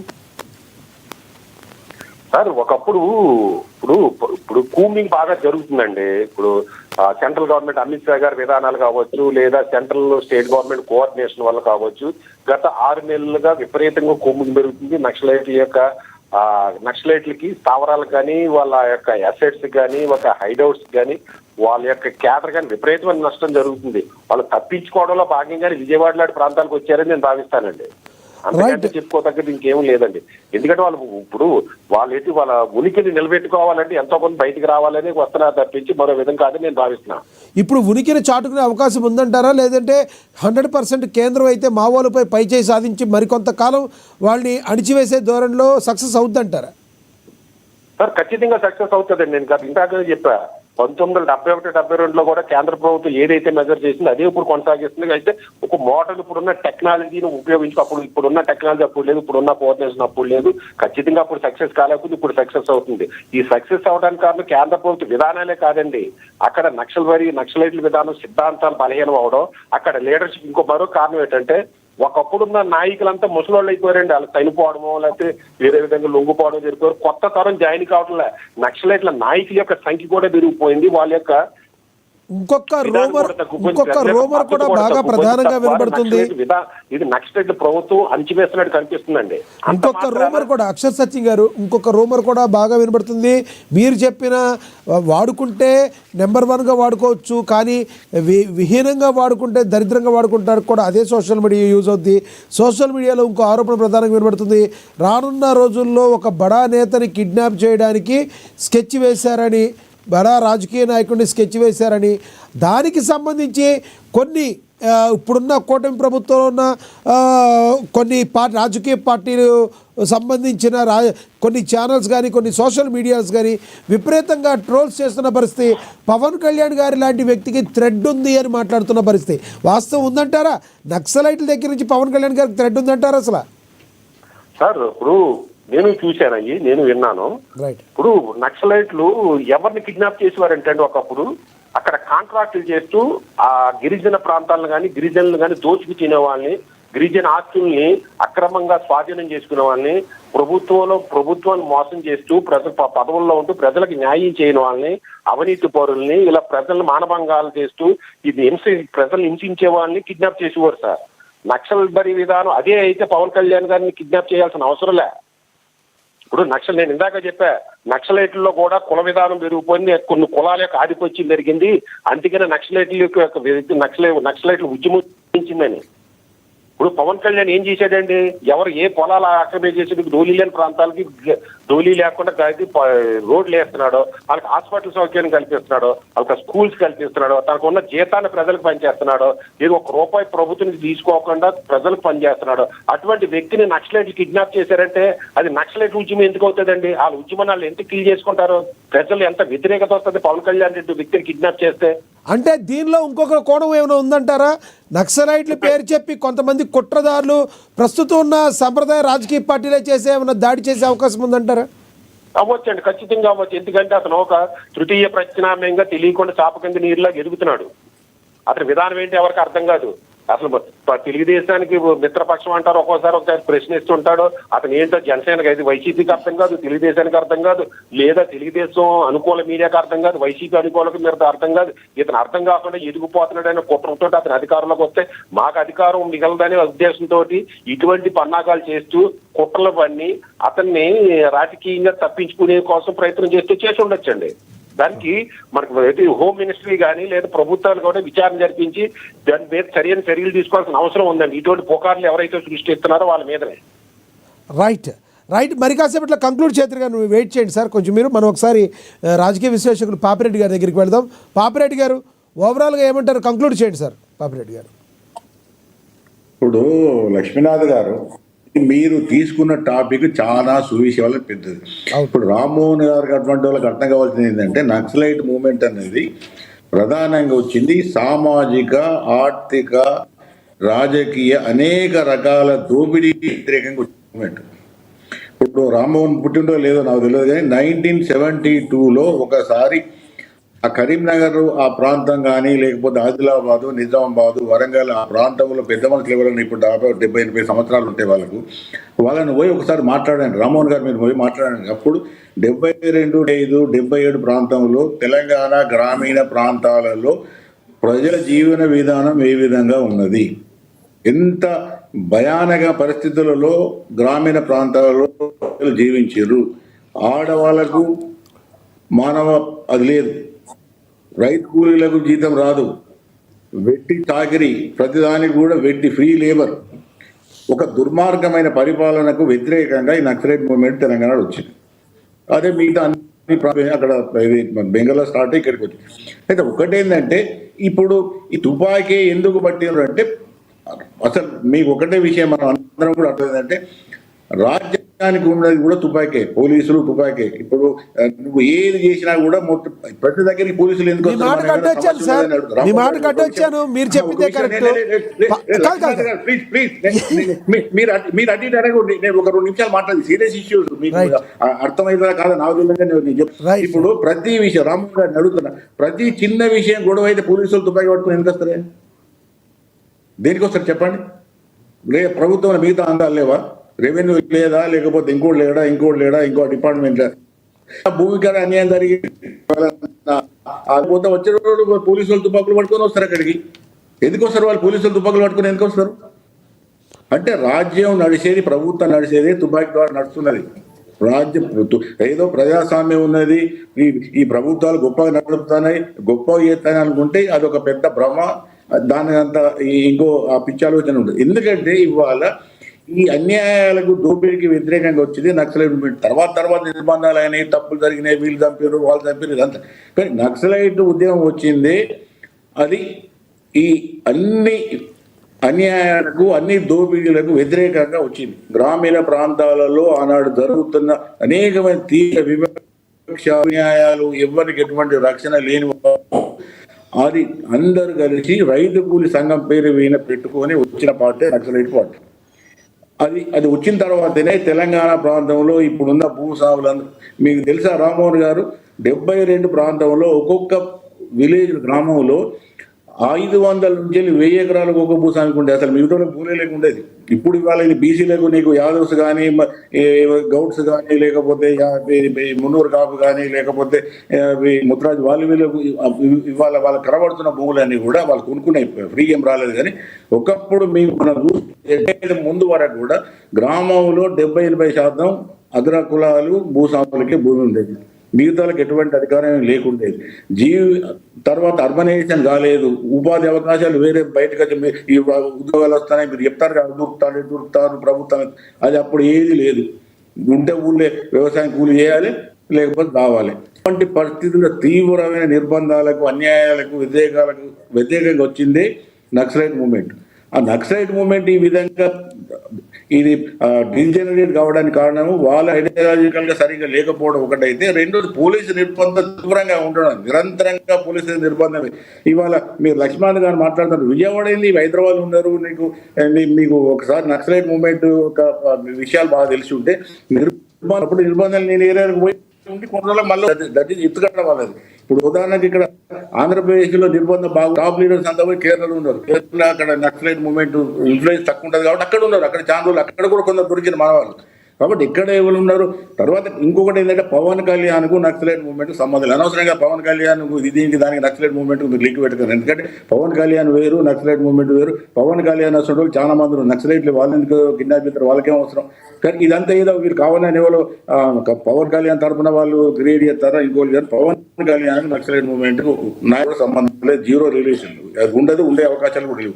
కాబట్టి ఒకటి ఏంటంటే, నక్సలైట్ మూవ్మెంట్ ఇవాళ తీవ్ర నిర్బంధాలకు, ఇప్పుడు ఇంతకుముందు మిత్రుడు చెప్పిండు, ఏది పోలీసు తుపాకీ ద్వారా వీళ్ళు రాజ్య అధికారాన్ని చేపట్టడం అన్నది ఎంత అసాధ్యమో, పోలీసు తుపాకీ ద్వారా కూడా ప్రజల అన్యాయాలను, అక్రమాలను ప్రశ్నించే వాళ్ళందరినీ చంపుతాం, అందరినీ కూడా ఎలిమినేట్ చేస్తామంటే కూడా సాధ్యం కాదు. ఇది ఇంకో రూపకంగా వస్తుంది, నక్సలైట్ రూపకంగా పోతే. ఎందుకంటే ప్రజలకు ఇప్పుడు ఇవాళ జరుగుతున్నది ఏంటంటే, టాప్ 5% ఇన్ ఇండియా, 5% కుటుంబాలకు మోర్ దాన్ 60-70% సంపద ఉన్నది భారతదేశంలో. టుడే వాళ్ళ లెక్కలలో మీరు గవర్నమెంట్ లెక్కలను తీసుకో, 5% వాళ్ళకి 60 నుంచి 70% సంపద వాళ్ళకుంటే 70% ప్రజలకన్నా ఎక్కువ వాళ్ళకి 10% కూడా లేదు వాళ్ళకి ఆస్తి.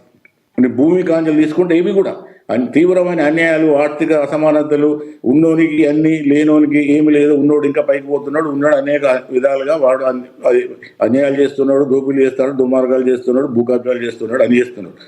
వాళ్ళకి ఏ పోలీసు కూడా పోడు. ఇప్పుడు నేను చెప్తా, మీ మీ మీ పార్టీ రామ్మోహన్ గారు తీవ్ర అభియోగం, మీరు నావిన మీరు మా తర్వాత అయినా పర్వాలేదు. ఇది ఎప్పుడైతే ఇది మన భూమి, అది దాని పేరేంది,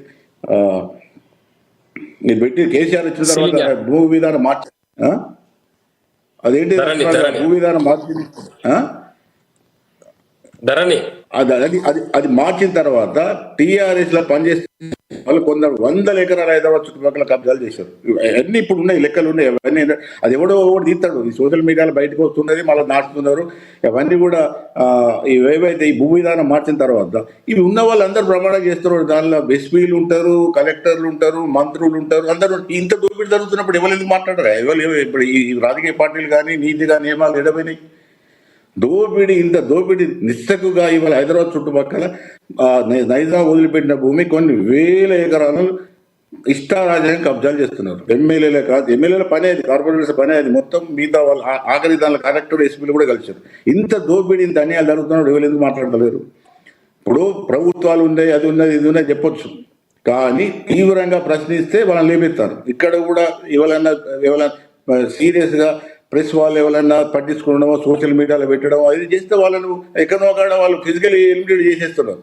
లేకపోతే వాళ్ళను ఏమైనా చేయడం, బెదిరియడం, ఇవన్నీ కూడా నడుస్తున్నాయి. కాబట్టి ప్రభుత్వ విధానాలు, అరాచకాలు ఉన్నంతసేపు అన్యాయం జరిగిన ప్రజలు తిరుగుబాటు చేస్తారు. అది నక్సలైట్ మూవ్మెంట్ పేరు మీద రావచ్చు, ఇంకోటి రావచ్చు. కానీ ఒకటేంటంటే, ఈ ఆర్థిక అసమానతలు బాగా పెరుగుతున్నప్పుడు, దోపిడీ పెరుగుతున్నప్పుడు, అన్యాయాలు పెరుగుతున్నప్పుడు ప్రశ్నించే వాళ్ళ గొంతు కూడా ఉంటుంది. అది ఒక్కొక్కసారి తక్కువ ఉంటుంది, ఒక్కొక్కసారి ఎక్కువ ఉంటుంది. ఇప్పుడు ఈసారి పోలీసుల యొక్క లేదా రాజ్యం యొక్క శక్తి ఎక్కువగా ఉన్నది కాబట్టి వాళ్ళు అణచివేస్తారు కావచ్చు. కానీ మళ్ళీ కొన్ని రోజుల తర్వాత సమస్యలు అట్లే ఉంటాయి. ఆ సమస్యలు ఏమో పరిష్కారం కావు.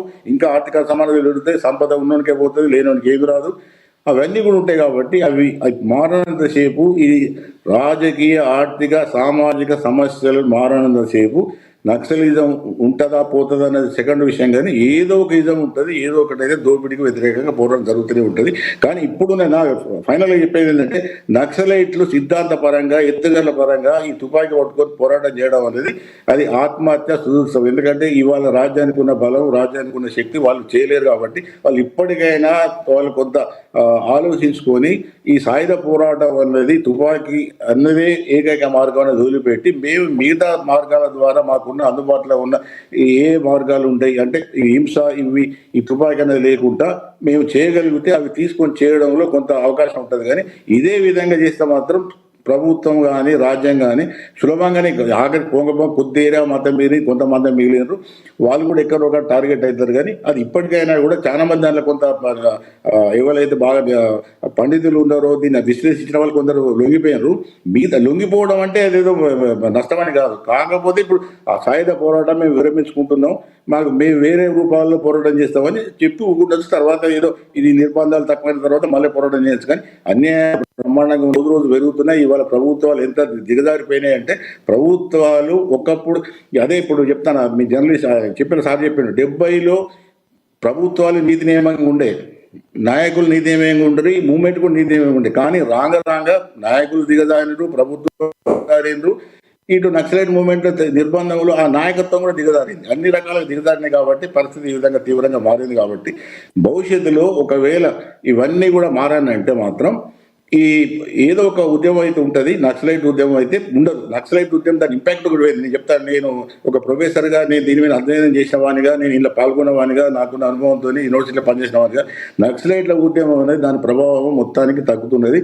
అది వాళ్ళ సమాజం మీద ఒక తీవ్రమైన ప్రభావం కానీ, ఒక శక్తి కానీ చూపించే దశ లేదు. అది ఇప్పుడు చివరి దశలో ఉన్నది. అది పోలీసుల నియంత్రణ పెట్టకుండా కూడా తగ్గిపోయే ప్రమాదం ఉన్నది. కాబట్టి భౌతిక పరిస్థితులు కూడా మారినాయి. కాబట్టి ఇవాళ నక్సలైట్ మూవ్మెంట్లో జాయిన్ అయ్యే వాళ్ళ సంఖ్య కూడా తగ్గిపోయింది, అది తగ్గుతున్నది. Right sir, right. Mohan Rao గారు, బండారు రామ్మోహన్ గారు, కంక్లూడ్ చేయండి. బీఆర్ఎస్ రామ్మోహన్ గారు కంక్లూడ్ చేయండి ప్లీజ్. ఒకటే అండి, పెద్దలు మాట్లాడుతున్నారు, నక్సలైట్లు పోలీసు ఒకటే ఘటనే కాదు. పోలీస్ యంత్రాంగం అనేది ప్రభుత్వ రిక్రూట్మెంట్ రాజ్యాంగ పరంగా ఉద్యోగం ఇచ్చి ప్రజలను కాపాడడానికి వాళ్ళు తుపాకి ఇచ్చినాం. అది రాజ్యాంగ పరమైన హక్కు, వారిది, వాళ్ళ డ్యూటీ అది. కానీ వీళ్ళు చేస్తున్నది ఏంది? రాజ్యాంగానికి వ్యతిరేకంగా. ఆ తుపాకీ ప్రజలందరికీ సమానంగా ఉంటే ఇది రాదు. ఆ పోలీస్ తుపాకీ అనేది ఉన్నోళ్ళకి వైపే ఉన్నది, లేనోని వైపు లేదు. లేనోని వైపు చివరిగా ఏం చెప్తారు చెప్పండి రామోహన్ గారు, చివరిగా ఏం చెప్తారు మీరు చెప్పదలుచుకోండి. ప్రశ్నించాలి. Yes, చివరిగా ఏం చెప్తారు రామోహన్ గారు, మీరు కంక్లూడ్ చేయాలి, సమయం తక్కువ ఉంది, కంక్లూడ్ చేయండి రామోహన్ గారు. ఏంటంటే మనము ఆ యొక్క ఇబ్బందిలో అక్కడ పొరపాటు జరుగుతుంది. రైట్, ప్రభుత్వం పాలకులు సరైన విధానం పనిచేయట్లేదని మనం ప్రశ్నించాల్సింది పోయి, మనం కూడా తుపాకీ పట్టుకొని వాళ్ళని హింసకు దిగి వాళ్ళ పైన ప్రభుత్వానికి వ్యతిరేకంగా, చట్టానికి వ్యతిరేకంగా, ప్రజలకు వ్యతిరేకంగా తుపాకీ కొట్టడం ద్వారా వాళ్ళని కాల్చి తప్పితే దానికి వచ్చేది ఉన్నది. ఈ రోజు ఏం పనిచేస్తున్నాయండి ఒక్కసారి గమనించండి. మనం ఉమెన్ ట్రాఫికింగ్ వ్యతిరేకంగా మహిళా ఎన్జిఓలు పనిచేసి వందలాది మంది అమ్మాయిలను వ్యభిచార కూపంలో కూడా కాపాడిన చరిత్ర మన భారతదేశంలో ఉంది. వాళ్ళందరికీ ప్రభుత్వాలు పద్మశ్రీ అవార్డు ఇచ్చి ఈ రోజు పెద్ద ఎత్తున సన్మానం చేసి గుర్తింపు ఇవ్వడం జరిగింది. అంతేగాని వాళ్ళు కూడా తుపాకీ పట్టుకొని వాళ్ళని చంపేయడం చేయడం కాదు కదా. మూలాలను శోధించి దాని పరిష్కారం ఆలోచించి వాళ్ళు బయటికి తీసుకురావాలి, అది ప్రయత్నం చేయాలి. రెండు రకాలు ఉంటాయి. స్వతంత్రోద్యమం జరిగినప్పుడు అతివాదులు, మితవాదులు. ఇప్పుడు కూడా అంతే. ప్రజా ఉద్యమాలు నిర్మాణం చేసి ప్రజాస్వామ్యం ద్వారా అధికారంలోకి వచ్చి ఈ యొక్క సమస్యలు తీర్చాలని ఒక వర్గం, లేదు వ్యక్తి నిర్మూలన చేయాలి, సిద్ధాంత నిర్మూలన చేయాలి, తుపాకీ పట్టుకొని అడగలేక పోయారు. ఈ రోజు కాలానుగుణంగా సిద్ధాంతాన్ని మార్చుకునే అవసరం ఉంది. వాళ్ళు మార్చుకోలేకపోయారు కాబట్టి ఈరోజు నక్సలిజం ఈ దృష్టికి వచ్చింది. మీరు అన్నట్టుగా 70 దశకంలో 60 దశకంలో వంటి నిర్బంధం ఈరోజు లేదు. మరి ఈ నిర్బంధం లేనప్పుడు కూడా మీరు ఇంకా అదే సిద్ధాంతాన్ని పట్టుకుని అడవుల్లో ఉంటే వాళ్ళు సమాజానికి ఏం చేసినట్టు అవుతారు? మేం చేసే వ్యక్తులు కారు. ఉస్మానియా గానీ, కాకతీయ గానీ, యూనివర్సిటీ లోపల చాలా మంది విద్యార్థి నాయకులు పొట్టను పెట్టుకున్నారు. ఏ సిద్ధాంతానికి వ్యతిరేకంగా వాళ్ళు పనిచేసినట్టు పొట్టను పెట్టుకున్నారు? వారు ఏమని అయితే సమాజానికి పిహెచ్డి స్కాలర్ గానీ, పీజీ స్కాలర్ గానీ ఎవరు ఎందుకు చంపాల్సి వచ్చింది? వీళ్ళు ఆ విద్యార్థి నుంచి సమాజానికి ఏం నష్టం జరిగింది? కాబట్టి వీళ్ళు ఏం చేసినారంటే ఆ సిద్ధాంతం పేరు మీద తుపాకీ పట్టుకొని వాళ్ళ యొక్క వ్యక్తిగత కక్షలు కూడా తీర్చుకోవడం జరిగింది. దాంతోనే వామపక్ష భావజాలం కావచ్చు, ఈ యొక్క నక్సలిజం కావచ్చు, ప్రజలకు దూరం అయిపోతూ వస్తుంది. అది ఈరోజు చర్చలు సత్యంగా చెప్పారు. ఈ ఉద్యమం కూడా ఎందుకు పోయిందంటే ప్రజలు కూడా దూరం అయిపోయారు. వాళ్ళకి కావాల్సిన మౌలిక వసతులన్నీ కూడా కేంద్ర రాష్ట్ర ప్రభుత్వాలు కల్పిస్తా ఉన్నాయి, ఉద్యోగాలు కల్పిస్తా ఉన్నాయి, దినసరి వేతనం కల్పిస్తోంది, కూలి పని దొరుకుతుంది. ఎవరి స్థాయిని బట్టి వాళ్లకు 3 పూటలు భోజనం చేయడానికి సమానంగా ఈ రోజు రామోహన్ గారు ఒకటి మాత్రం వాస్తవం, ఎప్పుడైతే ప్రజలకి అన్యాయం జరుగుతూ ఉంటుందో ఏదో ఒక ఉద్యమం పుట్టుకొస్తాను ఉంటుంది. పాపిరెడ్డి గారు చెప్పింది అది 100% వాస్తవం. ఉద్యమం జరగాలండి, అది 100% వాస్తవం. ఇప్పుడు పాపిరెడ్డి గారు చెప్పిన దానిలో ఇప్పటికీ కూడా ఎంతో మంది మెజారిటీ పర్సెంట్ పేర్లు మనం అనుకోవద్దు కానీ 100 మందిలో 70 మంది ఎమ్మెల్యేలు తమ వ్యక్తిగత జీవితం ఎదుగుదల కోసమే పనిచేస్తున్నారు కానీ ప్రజల కోసం పనిచేసే వాళ్ళు తక్కువ ఉన్నారు. ఏం చేస్తాం, పరిస్థితులు అలా ఉన్నాయి. ఎస్, సమయం తక్కువ ఉంది, అన్యదా భావించొద్దు. అక్షర సత్యం గారు కంక్లూడ్ చేయండి. సార్, నాకు తెలిసినంత వరకు ఆమ్ ఆద్మీ పార్టీ వాళ్ళు కూడా ప్రజాస్వామ్యంలోకి వచ్చి డబ్బులు ఖర్చు పెట్టి ఎలక్షన్ గెలిచిన తర్వాత గమనిస్తా ఉన్నారు. కానీ చాలా మోహన్ గారు ఒక్క నిమిషం, ఇద్దరు మాట్లాడితే అర్థం కాదు. రామోహన్ గారు ఒక్క నిమిషం, సమయం అయిపోయింది, ప్లీజ్. అక్షర సత్యం గారు ఇస్తాను సార్, ఒక్క నిమిషం, లాస్ట్ లో మళ్ళీ మీకు ఇస్తాను. అక్షర సత్యం గారు కంక్లూడ్ చేయండి. సార్, కేసీఆర్ గారు ఇదే నక్సలైట్ ఉద్యమాన్ని సమర్థించారని గుర్తు నాకు. ఆయన ఉద్యమం చేసినప్పుడు ఆయాలు సమర్థించి ఇవాళ విమర్శించడం మరి ఏమి రాజకీయ విధానం అన్నది రామ్మోహన్ గారే చెప్పాలి. రెండోది, నక్సలైట్లు ఉద్యమం ఏంటంటే ప్రజల తరపున, అంటే గిరిజన ప్రాంత ప్రజల తరపున, ప్రభుత్వం తరపున, ప్రభుత్వానికి మధ్య పోరాటం అండి. అది రాను ఏమైందంటే నక్సలైట్లకి పోలీసులకి మధ్య ఉద్యమం కింద మారిపోయిందండి. రాజకీయ నాయకులు ఏం చేశారంటే తెలుగుగా వాళ్ళ పక్క నుండి పోలీసుల్ని వాళ్ళని తగులెట్టించి వాళ్ళిద్దరి మధ్య ఉద్యమంగా మారడంతో ఆ ఉద్యమం యొక్క రూపురేఖలే మారిపోయినాయి. ఇక ఉద్యమం అంటేనే ఇప్పుడు అంటున్నారు కదా, వాళ్ళని ఎందుకు కొట్టారు, వీళ్ళు ఎందుకు కొట్టారు. తెలంగాణ ఉద్యమం జరిగినప్పుడు కూడా ఆంధ్ర వాళ్ళ మీద కానీ కొంతమంది వ్యక్తుల మీద టీఆర్ఎస్ తెలంగాణ వాదులు అనేక ఆరోపణలు చేశారు, అనేక మంది హెచ్చరికలు చేశారు. అదేంటంటే ఉద్యమంలో భాగం. అది వీళ్ళకొక రూలు వాళ్ళకొక రూలు ఉండదు. మరొక విధానం ఏంటంటే ఇప్పుడు ఏ ఉద్యమం కూడా సార్ ఏదో అణిచేస్తాం, మాకు ఇవాళ గవర్నమెంట్ పవర్ ఎక్కువ ఉంది కాబట్టి మేము అణిచేస్తామంటే అణిచివేయడం అనేది సాధ్యం కాదండి. అలాగే తుపాకీ కొట్టడం ద్వారా మేము మార్పు తీసుకొస్తాం, మా కార్ల్ మార్క్స్ సిద్ధాంతాన్ని మేము కంటిన్యూ అవుతామంటే కార్ల్ మార్క్స్ సిద్ధాంతానికి మావోయిజానికి లెనినిజానికి ఈ రోజున లేదు, స్థానం లేదు. ఇలా రష్యాలోని చైనాలోనే లేదు. సో తుపాకీ కొట్టడం ద్వారా సాధించడం ఇంపాసిబుల్. అలాగే పోలీసులు కూడా నక్సలిజం అయిపోయింది కాబట్టి మాకు తిరిగిలేదు అనుకోవడం కూడా తప్పు.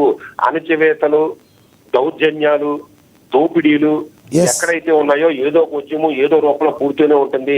అది తుపాకీ కొట్టంతో పోరాడతారా, సోషల్ మీడియాతో పోరాడతారా, లేదా ప్రజాస్వామ్యయుతంగా పోరాడతారా అనేది అది ఆయా సందర్భాన్ని బట్టి వస్తుందండి. ఒక్కటిసారి చివరిగా చెప్పండి అక్షర్ సత్య గారు, ఒకటి చెప్పండి చివరిగా, ప్రజల్లో కూడా విపరీతమైన మార్పు రావాలంటారా? ఎందుకంటే ప్రజలు స్వార్థపూరితంగా ఆలోచించినంత కాలం నాయకులు కూడా స్వార్థపూరితంగానే ఉంటున్నారు. ఎక్కడ డెవలప్మెంట్ అనేది అక్కడికి ఆగిపోవడానికి గల కారణం ప్రజల యొక్క ఆలోచన తీరు కూడా ఒక ప్రధాన కారణం అనుకోవచ్చా? సార్, ప్రజల ఆలోచన విధానం బాగోక డెవలప్మెంట్ ఆగిపోలేదండి. ఇప్పుడు ప్రజల ఆలోచన విధానం మారింది. ఒకప్పుడు సామాజిక స్పృహ, సామాజిక లక్ష్యంతో ఉమ్మడిగా ఆలోచించేవారు, సమిష్టి నిర్ణయాలు తీసుకునేవారు. ఈ రోజు వ్యక్తిగత స్వార్థం. నా చిన్నప్పుడు ఒక ఎమ్మెల్యేగా, ఒక మంత్రిగా ఊరు వస్తుంటే 10-15 మంది పిటిషన్ పట్టుకొచ్చి మాకు సాకల చెరువు కావాలి, మా ఊరికి ఇది కావాలి, మాకు రామాలయం. మీరు చెప్పింది కరెక్ట్ సార్, కానీ ఈ ప్రజలు ఎన్నుకునే విషయంలో, ఎమ్మెల్యేలు ఎన్నుకునే విషయంలోనే రాంగ్ వెళ్తున్నారు కదా. ఎవరికి డబ్బులు ఇస్తే వాళ్ళు కోటేశ్వరంలో మెజారిటీ పర్సెంట్ ఉన్నారు, అందరిని నేను అంటలేదు. అసలు ఎమ్మెల్యేని ఎన్నుకోవడమే తప్పు, అక్కడే తప్పు పడుతుంటే ఇక ప్రజల యొక్క ఆలోచన ధోరణిలో ఎక్కడ మార్పు వచ్చినట్టు అంటారు మీరు చెప్పండి. అవునండి, ఖచ్చితంగా. ఇప్పుడు ప్రజలు సామాజిక దృష్టితో ఆలోచించడంలే. నాకు నాకు స్కీమ్ ఇచ్చాడే లేదా, నాకు 1000 రూపాయలు ఇచ్చాడు లేదా, అదే కదా జరిగేది. ప్యాకెట్ ఇచ్చాడే లేదా, నాకు అక్కడే తప్పు పడుతుంది, తర్వాత మొత్తం కూడా రాంగ్ అయిపోతుంది. అవునండి, ప్రజలు డబ్బులు తీసుకుని బిర్యానీ తీసుకుని ఓట్లు వేసినంత సేపు ఇటువంటి నాయకులు ఉంటేనే ఉంటారు. అయితే మన టాపిక్ వేరు కాబట్టి ఇప్పుడు గిరిజనుల గురించి మాట్లాడుకోవాలి కాబట్టి గిరిజనుల్లో కూడా ఒక స్పృహ పెరిగిందండి. అన్ఎంప్లాయ్మెంట్ ఉండేది కాబట్టి నక్సలైట్లో జాయిన్ అయ్యేవారు. ఇవాళ వాళ్ళకి ఎంప్లాయ్మెంట్ ఉంది, వాళ్ళకి అమ్ముకునే పండించే పండుకోవడానికి ప్లేస్ ఉంది, రోడ్లు, హాస్పిటల్స్ ఉన్నాయి కాబట్టి ఈ రోజు నక్సలైట్లు ఉద్యమం తరపున వెళ్తాంలే. అందుకని ఉద్యమం బలహీన పడుతుందండి. ప్రజల్లో కూడా, గిరిజన ప్రాంత ప్రజల్లో కూడా ఆలోచనలో మార్పు వచ్చింది. ప్రజలు గిరిజన ప్రాంత ప్రజలు నక్సలైజం వైపు వెళ్లకుండా ప్రభుత్వాల వైపు వస్తున్నారండి. ఎస్, అక్షర్ సత్యం గారు, సమయం అయిపోయింది. ఓకే, మీ అభిప్రాయాన్ని తెలియజేసినందుకు ధన్యవాదాలు అక్షర్ సత్యం గారు. ధన్యవాదాలండి. ఎస్, ధన్యవాదాలండి పాపిరెడ్డి గారు, ధన్యవాదాలు. రామ్మోహన్ గారు ఏదో చెప్తున్నారు, 30 సెకండ్స్ చెప్పండి, ఏదో చెప్తున్నారు మీరు. ఇక్కడ ఏం చెప్తానండి, నేను చెప్తున్నా అంటే ఎక్కడ కూడా ఉద్యమాలు పుట్టొద్దు, ఉద్యమాలు ఉండదని ఎక్కడ చెప్పట్లేదు. ఏదైతే ప్రజాస్వామ్యానికి వ్యతిరేకంగా, రాజ్యాంగం వ్యతిరేకంగా నడిచే ఉద్యమాలు నడవవు. సారా వ్యతిరేక ఉద్యమం గమనిద్దాం, తెలంగాణ ఉద్యమం గమనిద్దాం, విద్యార్థి ఉద్యమం గమనిద్దాం, అస్సాంలో ప్రఫుల్ల కుమార్ ఉద్యమం గమనిద్దాం. ఇవన్నీ గమనిస్తే వీళ్ళందరూ కూడా ప్రజాస్వామ్యయుతంగా ప్రజలను ఐక్యం చేసి సక్సెస్ అయిన ఉద్యమాలు ఇవన్నీ. నక్సలైట్లు కూడా ఈ యొక్క మార్చుకోవాలని చెప్తారు మీరు. రైట్, మీరు చెప్పింది అర్థమైంది. హింస ద్వారా ఏం జరగదు.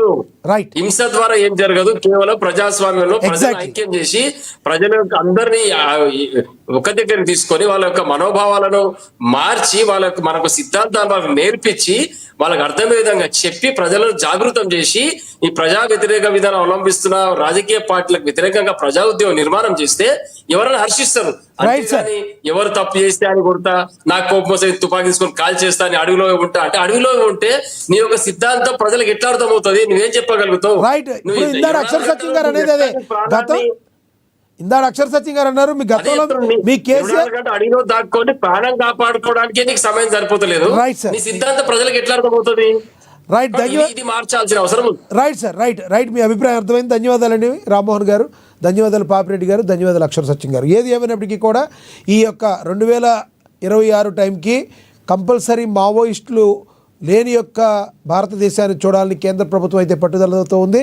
కేంద్ర రాష్ట్ర ప్రభుత్వాలు కూడా మావోయిస్టులని ఏరువేతల మీద దృష్టి పెట్టాయి. తద్వారా మావోయిస్టులు అందరూ కూడా మరి కొంతమంది లొంగిపోవడానికి ఎక్కువగా ఈ రోజున ఆసక్తి చూపిస్తున్నట్టుగా కూడా మనం చూస్తున్నాం. ఈరోజు కూడా చాలామంది దగ్గర వందల సంఖ్యలో వచ్చి ఈ రోజున లొంగిపోవడం అనేది జరుగుతుంది. జనజీవన స్రవంతిలో కలుస్తున్నారు. చూడాలి మరి రానున్న రోజుల్లో మరి మావో ఉద్యమం మనుగడ అక్కడికి ఆపేసి ప్రజాజీవన స్రవంతిలో కలిసే అవకాశం ఉంది. అదే సమయంలో మరి ఎక్కడైతే ఆక్రందనలు ఉంటాయో, ఎక్కడైతే ఆకలి కేకలు ఉంటాయో, ఎక్కడైతే అన్యాయం జరుగుద్దో అక్కడ ఏదో ఒక ఉద్యమం పుడుతూనే ఉంటుందని చెప్పి రాజకీయ విశ్లేషకులు కానీ, మరి జర్నలిస్టులు కానీ, మేధావి వర్గం కానీ చెప్తున్న మాట. చూద్దాం రానున్న రోజుల్లో ఏం జరుగుతుందో. ఇది వాళ్ళ స్పెషల్ డిబేట్. చూస్తూనే ఉండండి. ఏనన్ నమస్తే.